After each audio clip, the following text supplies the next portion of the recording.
Hello? Hello, saya pegawai polis. Kami terima laporan mengenai kes penipuan kad kredit. Kad Encik adalah salah satu yang terlibat. Hah? Apa perlu saya buat? Haha, jangan risau. Tolong berikan nombor kad untuk kami periksa.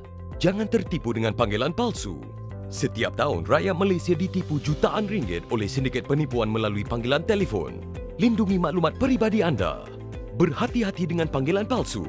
Sindiket selalunya menyamar sebagai pegawai penguat kuasa seperti polis, mahkamah, LHDN, custom, pihak bank negara atau wakil bank untuk mendapatkan maklumat peribadi anda. Jangan terpedaya dengan ID panggilan yang diterima di telefon anda. Kini, sindiket menggunakan teknologi canggih untuk memalsukan ID panggilan. Jangan respon pada panggilan yang dibuat oleh mesin. Apabila anda terima panggilan yang meragukan, putuskan panggilan serta-merta. Jangan kongsikan nombor akaun atau PIN anda. Elakkan diri daripada menjadi mangsa seterusnya. Jika inginkan kepastian bagi panggilan yang diterima, sila hubungi pusat panggilan bank anda segera. Bismillahirrahmanirrahim. Assalamualaikum warahmatullahi taala wabarakatuh. Salam sejahtera kepada semua ahli panel serta hadirin yang menonton sekalian. Tinggi-tinggi pohon cemara, setinggi tiang-tiang istana raja. Salam pembuka awal bicara. Selamat datang kepada semua. Baik, tajuk forum kita dan perbincangan pada hari ini ialah mengenai jenayah cyber ataupun bahayanya scammer.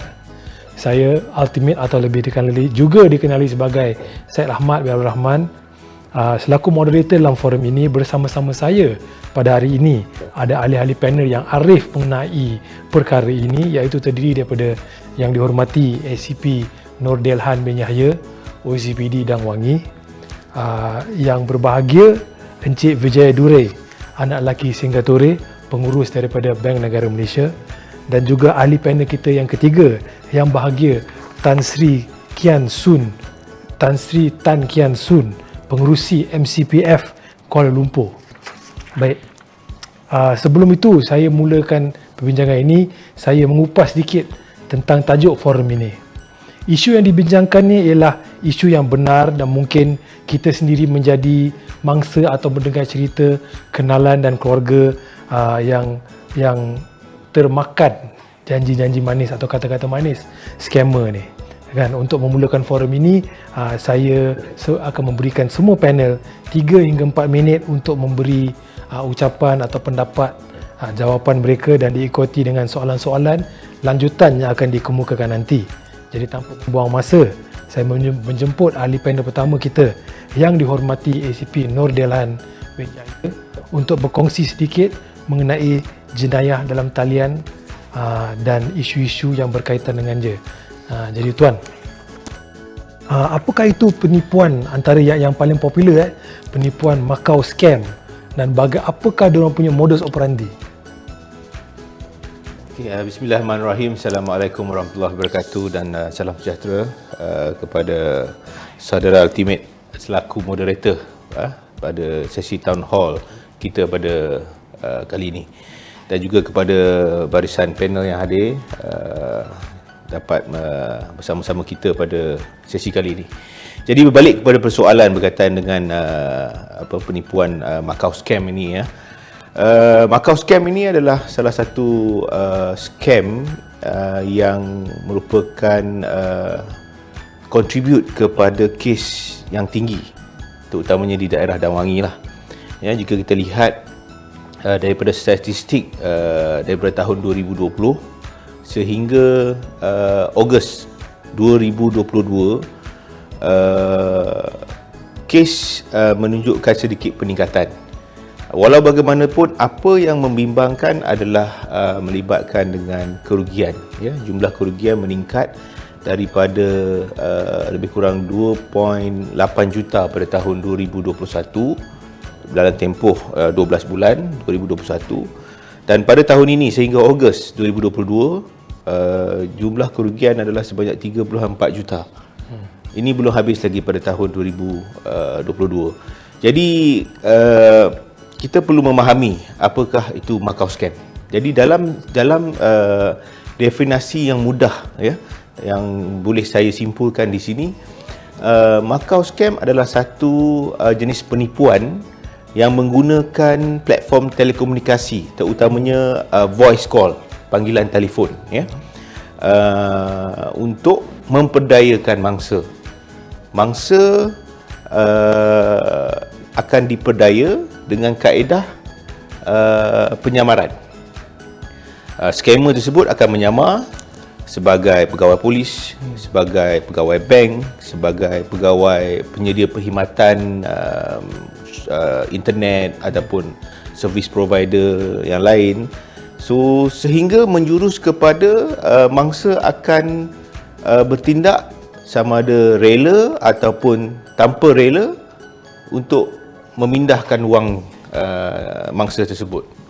So itu adalah secara ringkasnya Macau scam yang saya boleh simpulkan di sini.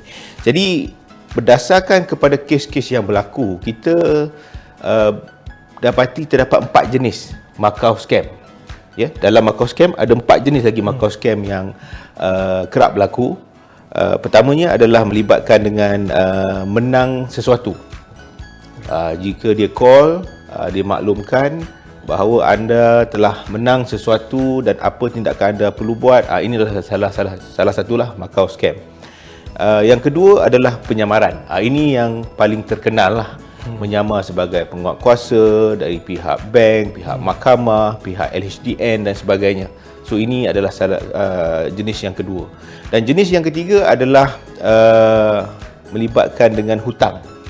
Ini melibatkan selalunya dengan bank lah.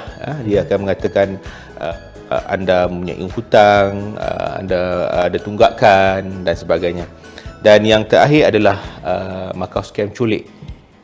Dia memaklumkan bahawa somebody ataupun anak ataupun diculik dan perlu mengemukakan wang dan sebagainya lah. Jadi tapi ini agak kurang berlaku. Yang paling kerap berlaku adalah penyamaran melibatkan Macau scam penyamaran. Terutamanya penyamaran penguatkuasa lah ataupun pihak-pihak yang berautoriti. Ini akan memudahkan lagi mangsa terperdaya memandangkan pihak-pihak ini mempunyai autoriti dalam penguatkuasaan undang-undang ataupun peraturan ataupun prosedur dan sebagainya. So itu boleh saya ringkaskan di sinilah berkaitan dengan Macau scam. Dan modus operandi yang selalu dilakukan oleh pihak scammer dalam Macau scam ini adalah, pertama, dia akan hubungi mangsa. Dia akan hubungi mangsa melalui telefon dan dia menggunakan peluang yang ada dalam teknologi ni. Maksud saya dia menggunakan voice over IP, VoIP, menggunakan teknik spoofing untuk mewujudkan nombor telefon yang sama dengan agensi tersebut. Contoh dia polis ataupun LHDN dan sebagainya. Jadi ini untuk meningkatkan keyakinan bahawa orang yang menelefon ini memang adalah orang yang benar daripada agensi tersebut. So itu adalah step pertama pada modus operandi ini. Dan step kedua, apabila mangsa dikatakan mempunyai tunggakan, mempunyai waran tangkap, mempunyai bil pinjaman yang belum dijelaskan. So ini step kedua untuk menimbulkan kebimbangan, kerisauan kepada sasaran tersebut ataupun mangsa tersebut. Dan selepas itu, selalu prosesnya mangsa akan menafikan dan akan bertanya berbagai soalan. Dan itu adalah step yang ditunggu-tunggu oleh pihak yang scammer inilah. Dan daripada situ dia akan terus menyalurkan kepada pihak satu lagi untuk menambahkan keyakinan bahawa kita transfer kepada pegawai atasan saya untuk melayani panggilan anda untuk dengan lebih lanjut, contoh dia. So ini akan menyebabkan mangsa lebih yakin. Dan pada di peringkat ini mangsa akan diberi option bagaimana untuk selesaikan permasalahan ini dengan cara antaranya adalah melakukan pembayaran dan sebagainya lah, dan pemindahan akan berlaku dan seterusnya akan berlakulah penipuan ataupun scam yang melibatkan Macau scam inilah. So itu boleh saya simpulkan di sini lah. Baik. Jadi di sini boleh dikatakan faktor yang ketara dalam menyebabkan mangsa boleh terberdaya ini ialah penyamaran. Kan, jadi seterusnya kita akan mendengar penerangan daripada ahli panel kedua kita, Encik Vijaya Dure seorang pengurus daripada Bank Negara Malaysia mengenai teknik ni ataupun modus operandi dia di mana dia menyamar sebagai seorang pegawai bank. Jadi bagaimanakah untuk orang biasa macam saya ni untuk mengetahui satu panggilan telefon itu daripada pihak bank, sama ada bank komersial ataupun Bank Negara Malaysia? Terima kasih atas jemputan ni. Saya ingin menjelaskan sedikit lagi mengenai Macau scam. Okay. Sekarang ramai yang gunakan telefon pintar. Sebenarnya cabaran untuk kita untuk tunjuk kita lebih pintar dari telefon ni. Okay. Smartphone, we have to be smarter than the phone. Okay. Jadi scammer ni dia gunakan teknologi seperti yang tuan sebut. Dia gunakan spoofing, di mana nombor yang akan tertera atas kaca skrin ni dia akan tunjukkan seakan-akan nombor sebenar bank tersebut atau bank negara atau boleh kata mahkamah, PDRM. Jangan percaya bulat-bulat. Jangan percaya nombor yang keluar kat sini nombor sebenar. Scammer dia macam pakai topeng. Okay? Di sebalik topeng tu nombor sebenar tu kita tak nampak dengan mata kasar. Okay? Jadi macam mana kita nak bendung diri kita? Kita hanya perlu fikir dan ingat satu perkara. Pihak bank negara atau mana-mana agensi tidak akan buat panggilan dan suruh kita pindahkan wang anda. Okay? Wang dalam bank kita ni selamat. Kita jangan gelabah, jangan panik. Okay? Walaupun dia kata ada tindakan mahkamah, boleh dipenjarakan, jangan panik. Okay? Kita perlu berwaspada dengan taktik-taktik penyamaran seperti ini. Dia akan sebut, mula-mula dia akan sebut bank, dia akan panikkan konon kita ada hutang 9,000. Lepas tu dia kata ada penyelamat pula. Dia akan kata saya akan pass telefon ni kepada pihak bank negara. Okay. Dia, untuk kita faham, kita belum ada teknologi yang boleh pass phone number dari bank ke bank negara, dari bank negara ke PDRM, dari PDRM ke mahkamah. Takkan berlaku. Okay. Yang kedua, jangan zahirkan maklumat peribadi kita. Okay. Yang saya maksudkan dengan maklumat peribadi ialah maklumat peribadi akaun anda, iaitu untuk perbankan internet, username kita dan juga kata laluan. Okay. Yang tu adalah maklumat peribadi yang anda patut simpan. Janganlah kongsi dengan orang ramai. Tak kisahlah pemanggil tu mengatakan dia pihak berkuasa, dari SPRM, dari, kalau disebut bank negara pun jangan percaya. Okay. Kita takkan hubungi sesiapa untuk mendapatkan maklumat perbankan anda.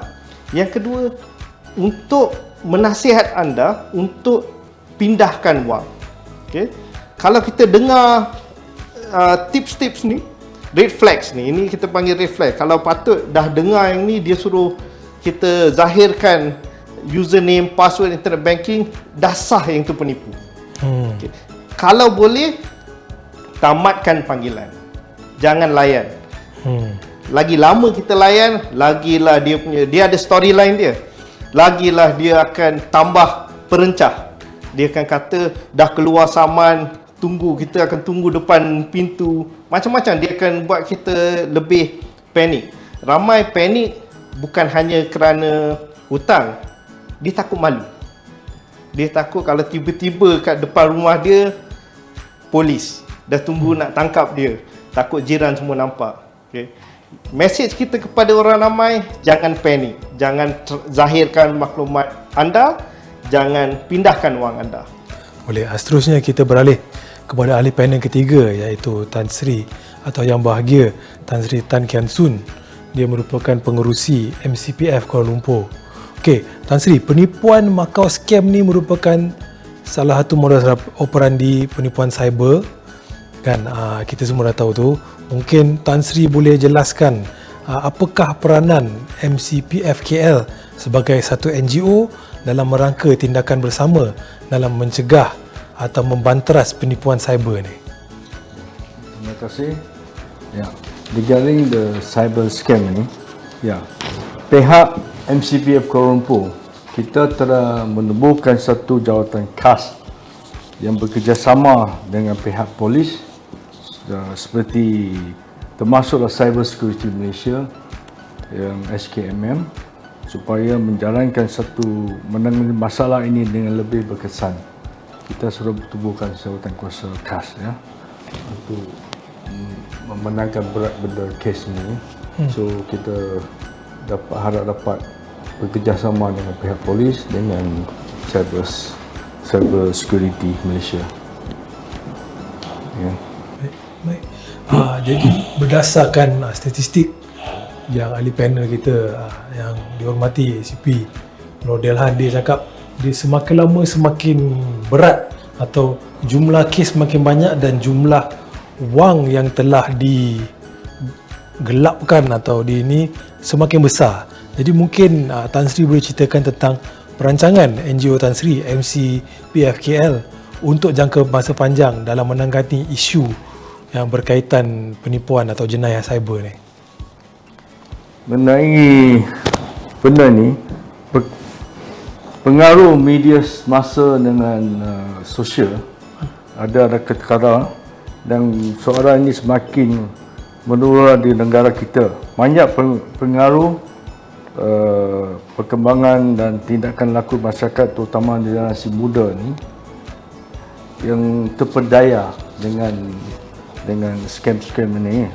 Faktor yang ini juga merupakan keterangan kepada usaha pihak bertanggungjawab dalam menangani makar scam dan jenayah cyber scam. Baik, terima kasih Tan Sri. Terima kasih semua ahli panel. Kita makin mendapat makin lama makin banyak maklumat tentang jenayah cyber ini, dan tentu maklumat ini perlu diproses. Jadi saya cadangkan kita ambil rehat, kita ambil masa sikit rehat dan kita akan kembali lagi selepas ini.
Baik, kita kembali sesi town hall atau sesi forum ini di mana kita nak belajar dengan lebih lanjut bagaimana nak selamatkan diri daripada jenayah cyber atau bahayanya scammers ni semua.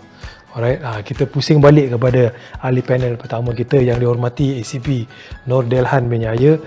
Sindiket Macau scam ni yang paling dikenali lah, menggunakan kaedah panggilan telefon kepada mangsa-mangsa. Kan, jadi dia menelefon orang biasa, orang awam kan. Jadi apa cara-cara atau kaedah orang awam ni untuk mencegah daripada menjadi mangsa mereka? Apabila telefon tu mula-mula kita tak berapa pasti, tapi macam dia cakap tadi, ada dia red flag tu. Bila kita sedar dia mencurigakan atau kita sedar dia betul-betul scam, apa cara yang kita boleh gunakan untuk terlepas? Okay, terima kasih saudara moderator. Okay, berkaitan dengan soalan tersebut, pihak PDRM ada merangka satu kaedah lah, yang dinamakan STAR untuk menangani Macau scam, dan dia boleh diguna pakai kepada scam-scam yang lain juga. STAR ni bermaksud adalah merupakan akronim. S stop, T think, A ask dan R adalah response. Okey, apa dimaksudkan dengan stop? S, stop adalah tamatkan. Tamatkan terus panggilan tersebut, panggilan telefon tersebut serta merta. Jika tidak dapat menamatkan panggilan tersebut, dia akan move kepada second stage adalah think. Kita berfikir berdasarkan dengan komunikasi yang sedang berlangsung pada waktu dan ketika itu. Kita perlu berfikir, adakah logik, adakah betul, atau adakah dia sedang diperdayakan. Ini perlu diambil tindakan oleh setiap individu. Dan seterusnya adalah ask ataupun A stand for ask. Mula bertanya kepada rakan-rakan ataupun menyemak kepada mana-mana kemudahan untuk semakan. Contoh PDRM pun ada menyediakan, nanti saya akan jelaskan lebih terperinci di mana kita boleh semak pengesahan kepada panggilan tersebut. Dan yang terakhir adalah respon, R, ya. Respon ini adalah kita secara immediately terus kita respon untuk tidak terus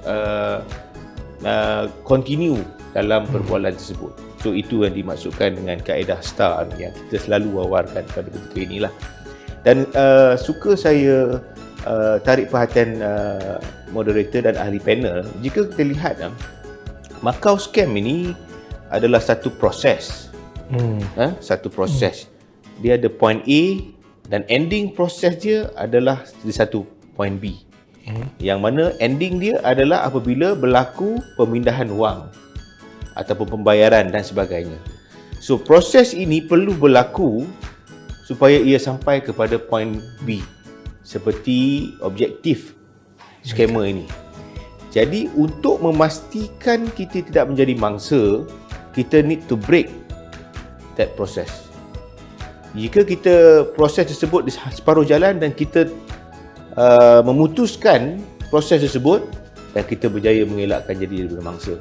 So apa yang saya cuba ingatkan di sini adalah proses yang berlaku dan keputusan untuk menentukan kita menjadi mangsa atau tidak adalah tindakan kepada kita memutuskan ataupun menamatkan panggilan tersebut ataupun proses tersebut. Dan insya-Allah kita akan tidak menjadi mangsa kepada skema ini. Baik. So bagi pihak PDRM ada menyediakan maklumat atau teknik untuk orang awam jadi tak terjerat. Ada akronim dia untuk senangkan kita bila berdepan dengan situasi macam ini. Jadi macam cakap tadi, dia meminta satu pemindahan wang. Kan itu lepas dia sampai ke point B. Jadi apa terjadi lepas ni, saya nak tanya ahli panel kita yang kedua, Cik Vijay Dure, bagaimana sindiket penipuan Macau scam dan yang kawan-kawan dia seangkatan dengan dia melarikan wang mangsa ni setelah dia dah minta transfer, kita transfer. Terima kasih. Sebenarnya untuk semua scam, bukan hanya Macau scam ni, bukan hanya phone scam, semua scam lain pun, dia siapa penerima duit tu kebanyakannya ialah keldai akaun. Di keldai akaun kita perlu faham apa tu keldai akaun. Keldai akaun ni sebenarnya nama dia wujud sejak dululah. Dia start dengan drug mule dulu, sebab dia bawa dadah atas arahan seseorang. So keldai akaun ni maksudnya akaun dia digunakan oleh pihak ketiga untuk menerima atau menyimpan duit yang tidak sah, dari scam. Jadi scammer akan mengarahkan victim, mangsa ni, untuk memindahkan wang ke dalam akaun keldai ni. Jadi bukan berhenti setakat tu je. Dia ada banyak keldai. Dia akan mula beralih tangan. Dia akan pass dari keldai satu kepada dua, ketiga. Kenapa? Sebab dia nak merumitkan siasatan. Okay? Dia nak percepatkan tindakan dia untuk hilangkan duit. Okay? Dia macam pihak berkuasa sedang berlumba dengan dia, siapa lagi cepat untuk track balik duit, untuk trace balik, untuk selamatkan wang. Jadi tindakan kita perlu laju. Sekiranya seseorang mangsa tu terpindahkan wang, dia kena bertindak cepat, terlalu cepat, untuk buat panggilan kepada CCID, Scam Response Center, supaya kita boleh trace, and kalau boleh jumpa duit tu terus bekukan. Tu sekiranya terlepas lah. Kita kalau boleh, kita sentiasa nasihatkan orang jangan pindahkan wang, jangan test. Okay? Sebab mereka ialah satu sindiket. Jadi mereka bergerak pantas dan mereka bergerak untuk merumitkan siasatan dan juga tindakan penguatkuasaan. Okay? Jadi yang kena ni keldai-keldai akaun. Ada kisahnya yang keldai akaun mengatakan diri dia pun mangsa penipuan. Okay? Tetapi ada juga kes di mana orang sewakan akaun mereka. Okay? Kalau tengok dalam social media, ada yang berani buat promotion dalam social media. Contoh Facebook, dia kata sewakan wang akaun anda untuk RM500 sehari. Wow. So orang yang tak fikir panjang, dia rasa macam 500 sehari, sebulan dah berapa? Jadi dia lantas kata, okey, akaun ni saya tak gunakan pun. Dia mula sewakan tanpa mengetahui implikasi terhadap dia. Okay? Sebab semua mangsa ni akan buat laporan polis ke atas akaun ini. Akaun yang dia salurkan duit. Jadi akaun ni milik penama tersebut, keldai tersebut. Jadi akan ada banyak laporan polis ke atas diri dia. Jadi tindakan siasatan dan juga tindakan mahkamah kemudiannya, tindakan undang-undang akan diambil terhadap keldai akaun. Okay? Jadi ini adalah satu jenayah. Okay? Jadi dia implikasi terhadap keldai akaun ni banyak. Salah satunya dia tinggalkan satu titik hitam dalam sejarah dia. Okay? Maksudnya dia dah dianggap penjenayah. Walaupun dia rasa saya tak tahu, saya cuma sewakan je. Yang tu dah jadi satu jenayah. Contoh, kalau kita ada rumah, kita sewakan rumah, adalah tanggungjawab kita untuk memastikan rumah kita digunakan untuk tujuan yang sah. Okay? Kalau rumah kita digunakan untuk contoh pelacuran atau tempat proses dadah, kita sebagai owner, okay, sebagai pemilik ruang tersebut, okay, salah di sisi undang-undang. Jadi kita sentiasa kena lebih bertanggungjawab dalam menjaga diri kita. Okay?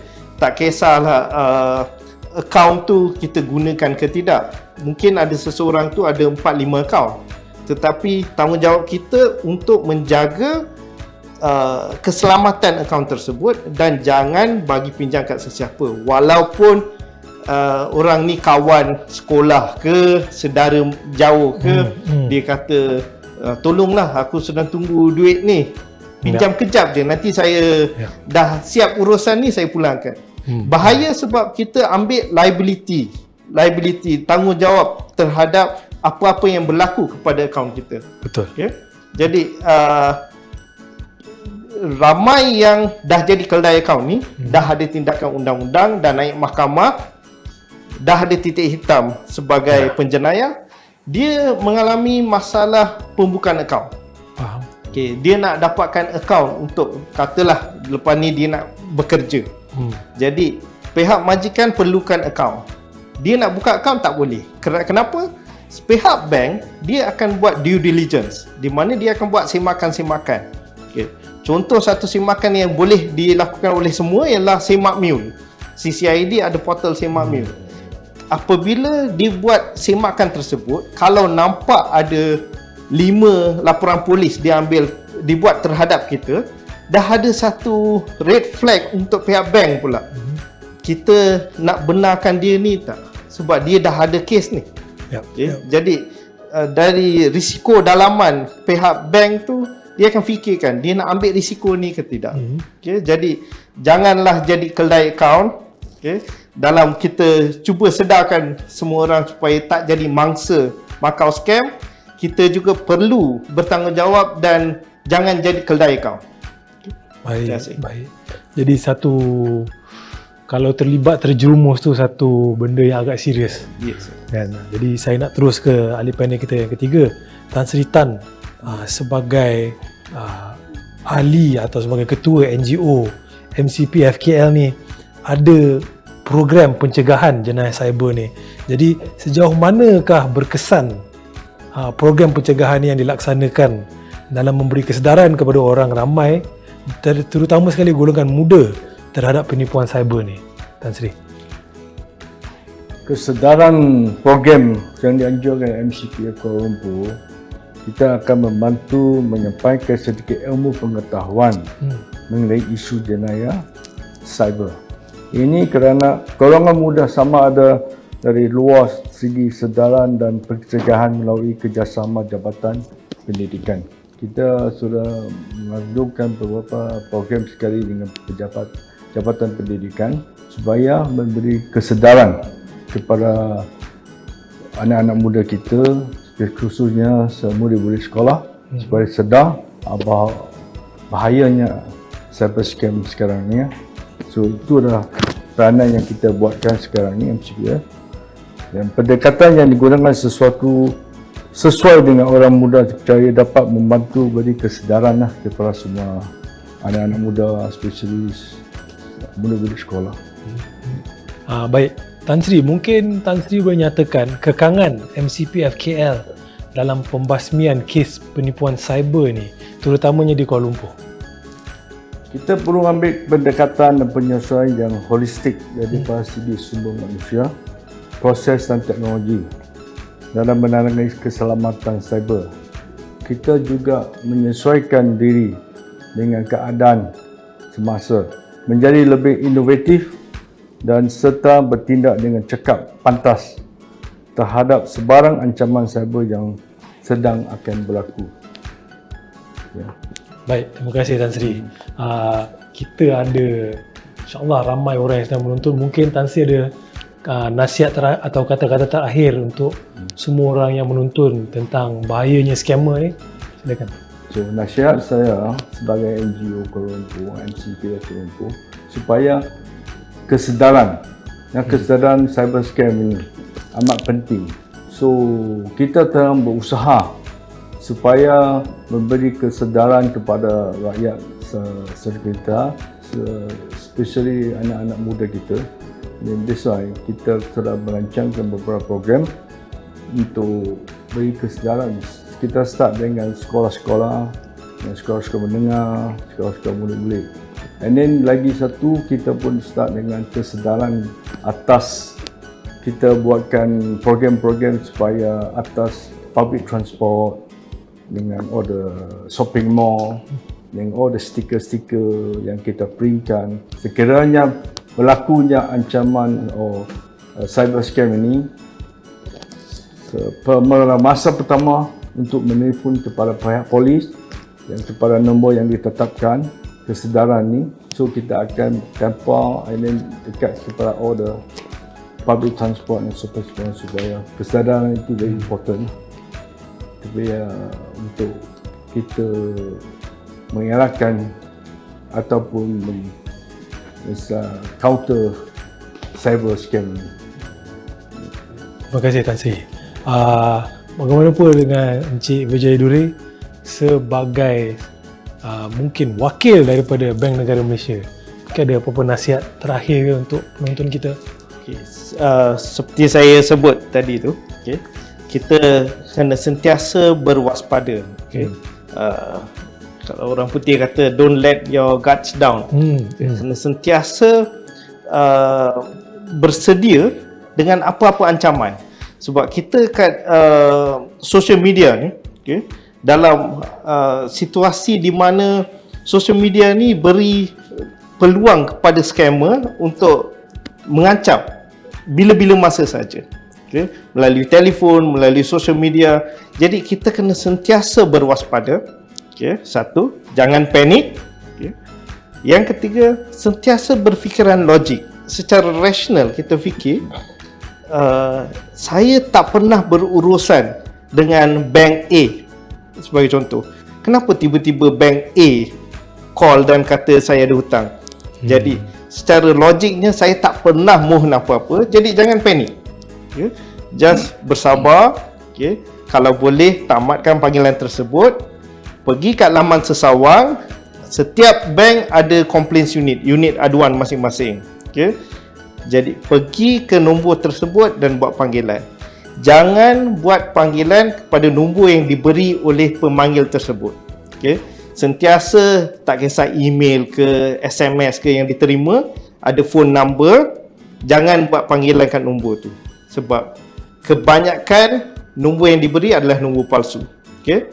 Yang kedua, sekiranya dia bagi satu link, phishing link, untuk kita updatekan maklumat. Okay? Jangan tekan link tersebut. Okay? Yang ni dinamakan phishing link, di mana kalau kita tekan, dia akan nampak seakan-akan laman sesawang bank tersebut. Tapi kalau kita tengok, setiap perbankan internet mesti ada HTTPS, secured site, dan spelling dia. Kadang-kadang terlebih I, terlebih L. Okay? Jadi jangan tekan link dalam email ke SMS. Okay? Pergi ke laman sesawang yang sebenar. Pihak bank negara ada amaran scam Facebook page. Okay?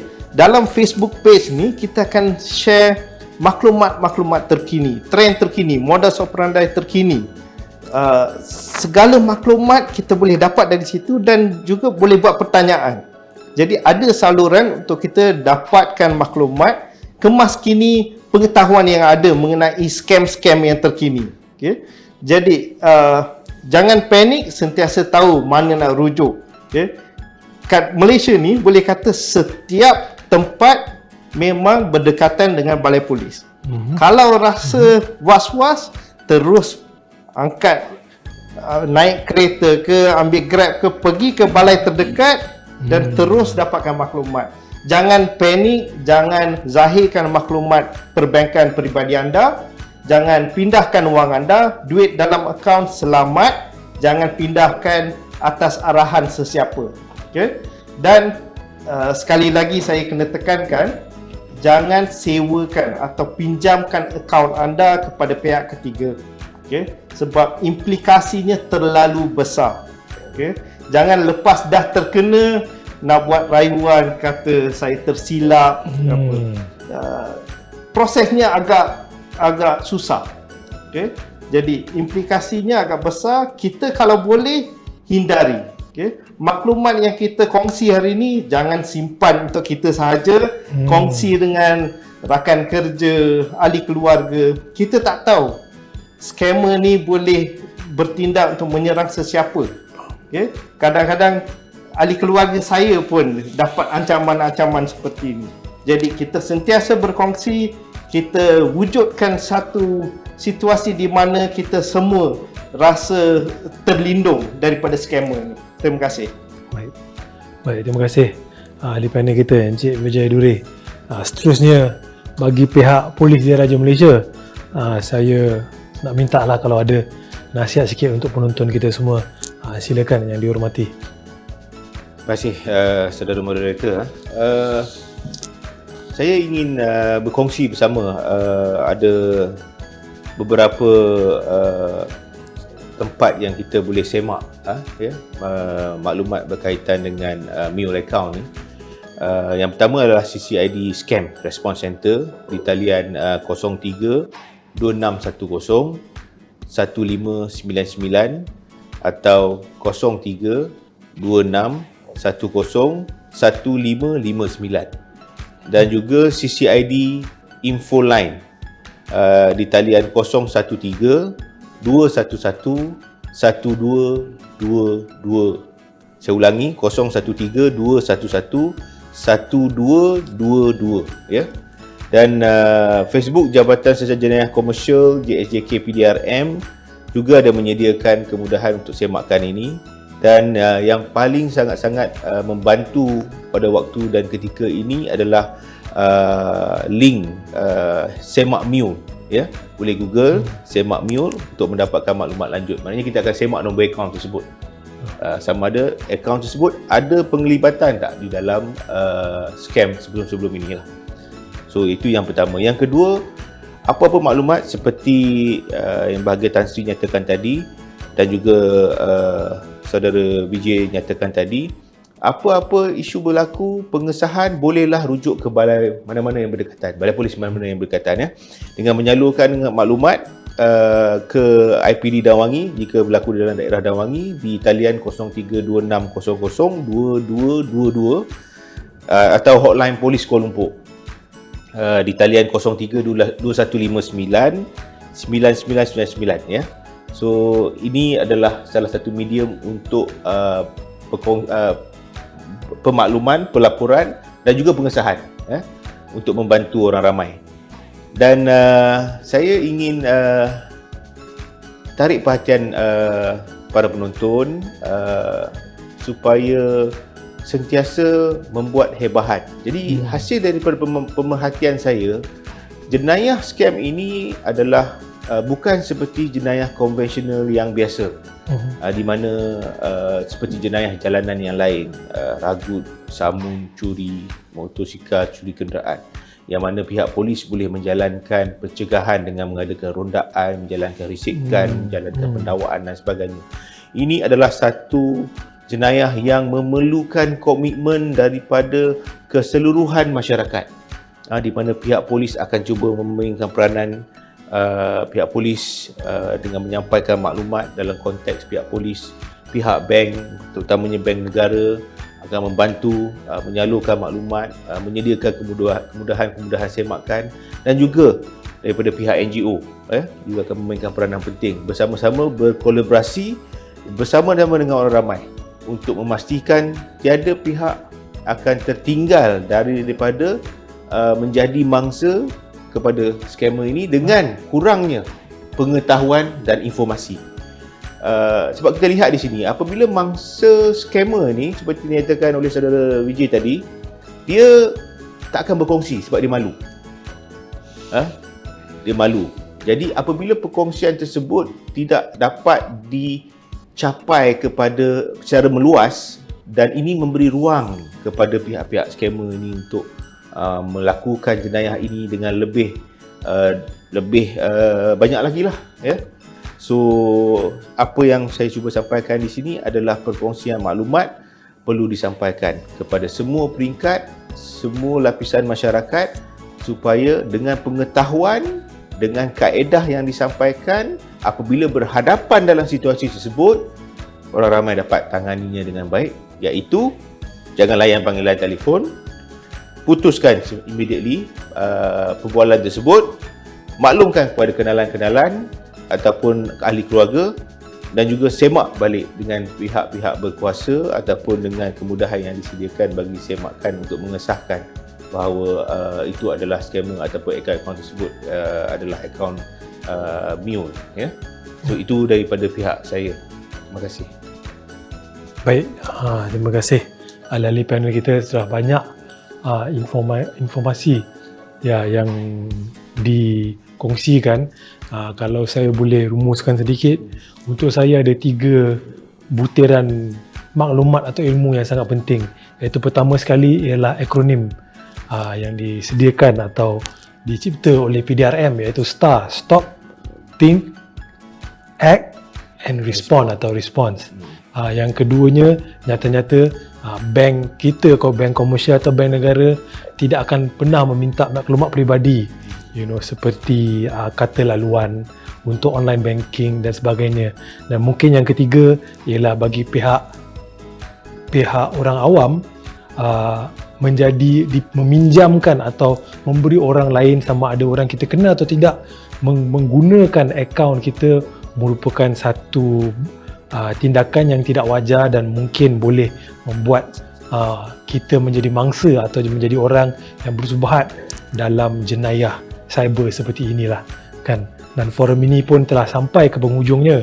Jadi saya nak ucapkan terima kasih, setinggi-tinggi terima kasih sekali lagi kepada semua ahli panel yang telah bersama-sama dan kita pada hari ini meluangkan masa. Dan saya juga ada salah satu kata mutiara di sini, pengayuh sudah di tangan, perahu sudah di air. Fikir-fikirkanlah dan jangan sekali-sekali berhenti berfikir. Saya sudahi forum ini dengan sekali lagi mengucapkan terima kasih kepada semua yang menonton dan juga kepada ahli panel kita.